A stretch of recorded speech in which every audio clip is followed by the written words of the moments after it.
Hello friends, I hope कि आप सब लोग तैयारी में लगे होंगे। 5 से 7 मिनट में आपके लेने वाला हूं और इस 5 से 7 मिनट में हम 3 इंपॉर्टेंट चीजें डिस्कस करेंगे जो कि आपकी प्रिपरेशन से बहुत ज्यादा रिलेटेड है। पहली चीज, ये रिवाइज कैलेंडर और एग्जाम डेट का क्या सिलसिला है। अभी तक रिवाइज कैलेंडर आया नहीं है, तो सीजीएल, सीएचएसएल और एमटीएस एग्जाम कब हो सकते हैं। दूसरी चीज कि वैकेंसीज का क्या सिलसिला चल रहा है, कितनी वैकेंसीज आ सकती है सीजीएल 25 में एग्जैक्टली, एएसओ की, डीए की एंड बाकी जो हम वैकेंसीज के बारे में सुन रहे हैं आरटीआई रिप्लेज के हिसाब से, उसमें कितना सच है और एक्चुअल में कितनी वैकेंसीज देखने को मिल सकती है। तीसरा हमारा जो सवाल होगा और जिसका हम डिस्कस करेंगे वो होगा कि अगर मान लो आप जो है पहले भटक गए थे और अब आपको चाहिए कि यार मैं अब थोड़ी तैयारी कर लूं, क्या पता अब मेरा सिलेक्शन हो जाए, तो क्या अब आपका सिलेक्शन हो सकता है। उसके बारे में मेरा जेन्युइन रिप्लाई मिलेगा आपको कि क्या अब हो सकता है, क्योंकि मैंने भी सिलेक्शन लिया भाई सीजीएल में, सीएचएसएल में, एमटीएस में, एसएससी के 3 बड़े एग्जाम्स में। तो मैं जेन्युइनली आपको बताऊंगा कि क्या क्वेश्चन हमारा है कि कैलेंडर का क्या हुआ, जो रिवाइज कैलेंडर आने वाला था। देखो, पहले हमें पता था कि 22 अप्रैल को जो है सीजीएल 2025 का नोटिफिकेशन आने वाला था। नोटिफिकेशन नहीं आया, कहा गया कि रिवाइज कैलेंडर रहेगा, एसएससी की वेबसाइट चेक करते रहो। हम चेक करते रहे, वेबसाइट 3-4 दिन ऊपर हो चुके हैं, अभी तक नहीं आया कोई भी रिवाइज कैलेंडर, ना कोई इन्फॉर्मेशन आई है। अगर मैं मान के चलूं कि मान लो अगले 5 से 7 दिन बाद आ भी जाए रिवाइज कैलेंडर, तो उसके बाद भी 2 महीने चाहिए होते हैं, है ना। तो अगर मैं 22 अप्रैल का, जब हमें नोटिफिकेशन का दे रखा था और उसके बाद में नोटिफिकेशन के 2 महीने बाद आपको कहा रखा था कि जून जुलाई में आपका एग्जाम होगा, ठीक है।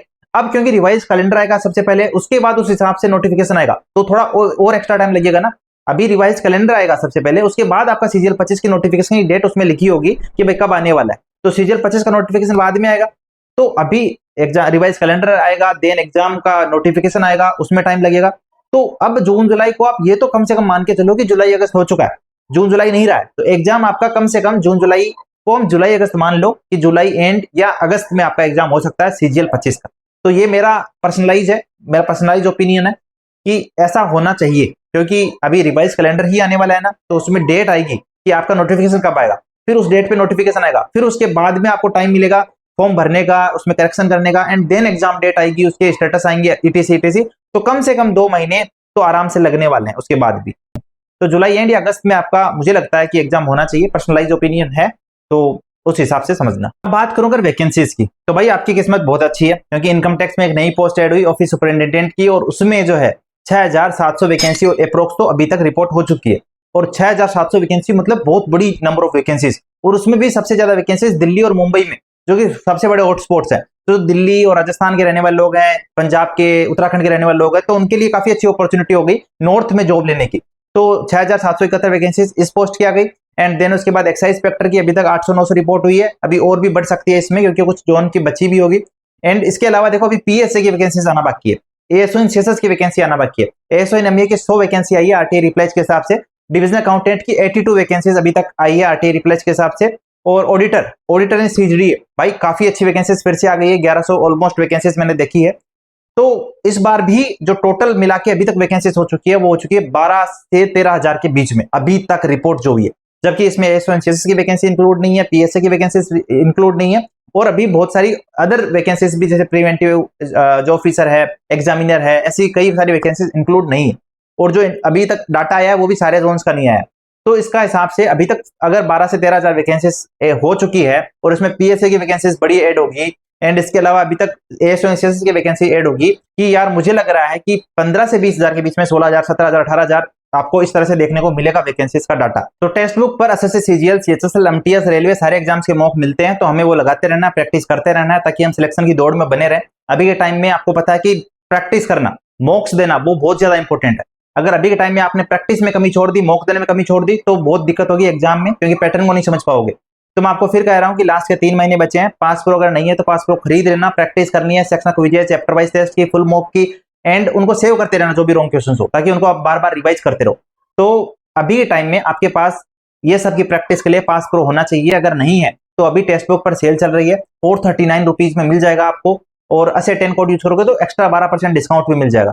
तो पास प्रो खरीद लेना। कब से कब के बीच में? 28 से 23 अप्रैल के बीच में सेल है, तो इस बीच में खरीदना, ताकि आपको कम प्राइस में मिल जाए। एंड उसके बाद वापस 1 मई से उसकी प्राइसेस वही चली जाएगी, तो बाद में खरीदने का फायदा नहीं है। खरीदना है तो अभी खरीद लेना, ऐसे 10 कोड यूज कर लेना, और प्रैक्टिस करनी है, बहुत सारे मॉक्स वहां देने हैं। अब तो मैं कह रहा हूं कि एक वीक में कम से कम 3 मॉक देते रहो, अल्टरनेट डेज पे मॉक देते रहो अगर सिलेबस हो चुका है। और अगर सिलेबस नहीं हुआ है तो वीक में 2 मॉक तो जरूर दो, अभी के टाइम में मॉक देना है। अगर किसी सेक्शन में पर्टिकुलर दिक्कत है तो वहां पे सेक्शनल क्विजेस भी लगाते रहना, तो ये चीज है कि अभी मेहनत कर लेना, क्योंकि वैकेंसीज भी काफी अच्छी आ रही है, रिफॉर्म्स अगर हुए तो अच्छे एग्जाम प्रोसेस रहेगी, सिलेक्शन के चांसेस ज्यादा है इस बार।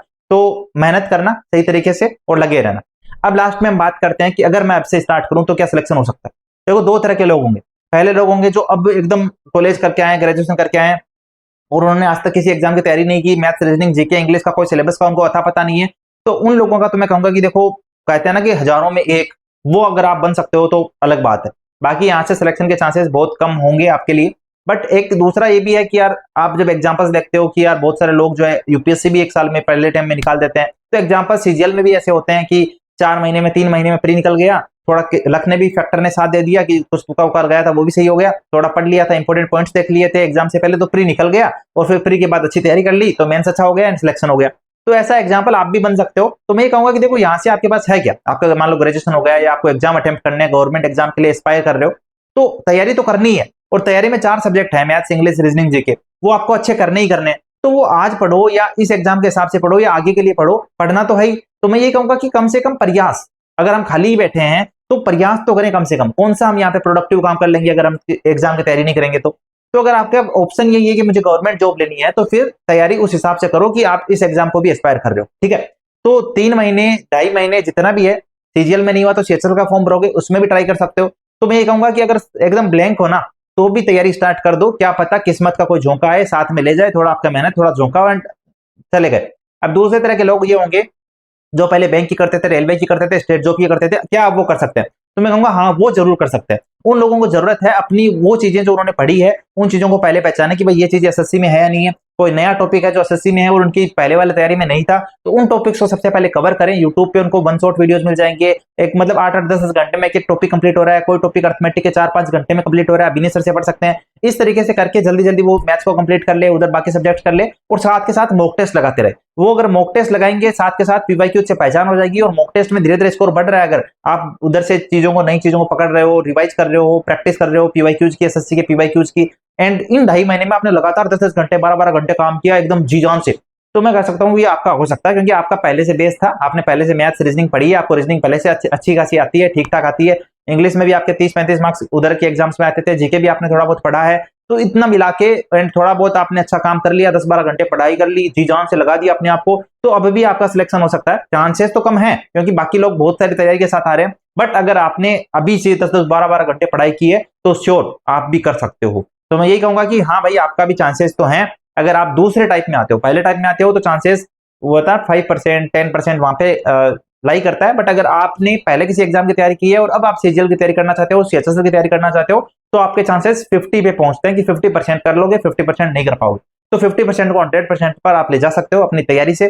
तो मेहनत करते रहो, तैयारी करते रहो, लगातार पढ़ते रहो। इस टाइम पे आपका मोरल डाउन नहीं होना चाहिए। इस टाइम पे ये नहीं सोचना है कि सिलेक्शन नहीं हुआ तो क्या होगा। इस टाइम पे बस एक ही चीज सोचनी है कि सिलेक्शन होगा, मैं लेकर रहूंगा, और नहीं हुआ तो बाद में देखूंगा। अभी मुझे सिलेक्शन लेना है और मैं लेके रहूंगा अपने आप को। तो कम से कम, अब मान लो कि कोई भी पहले राजा महाराजा होते थे, वो पहले सोच लेते कि मैं हार जाऊंगा तो क्या होगा, फिर तो है ना, वो लड़ते ही नहीं। फिर तो आपके पास जो बहुत सारे महाराजा महाराज थे, वो लड़ने से पहले कहते थे भाई मैं तो हार ही जाऊंगा तो क्यों लड़ू, आ जाओ हमला कर दो। ऐसा नहीं होना चाहिए। लड़ो, पहले अपना बेस्ट दो एंड देन उसके बाद देखना कि जीतते हो हारते हो। तो ऑल द बेस्ट, तैयारी करते रहना एंड प्रैक्टिस करते रहो, मेहनत करते रहो। मिलते हैं जल्दी नेक्स्ट वीडियो के साथ। अगर चैनल पर नए हो तो चैनल को सब्सक्राइब कर लेना, वीडियो को लाइक कर देना, और आपका जो भी डाउट हो कमेंट सेक्शन में पूछ लेना, डिस्कस करेंगे, बात करेंगे। और इंस्टाग्राम पे और टेलीग्राम चैनल जरूर ज्वाइन कर लेना, नीचे लिंक डिस्क्रिप्शन में मिल जाएंगे। Bye bye friends.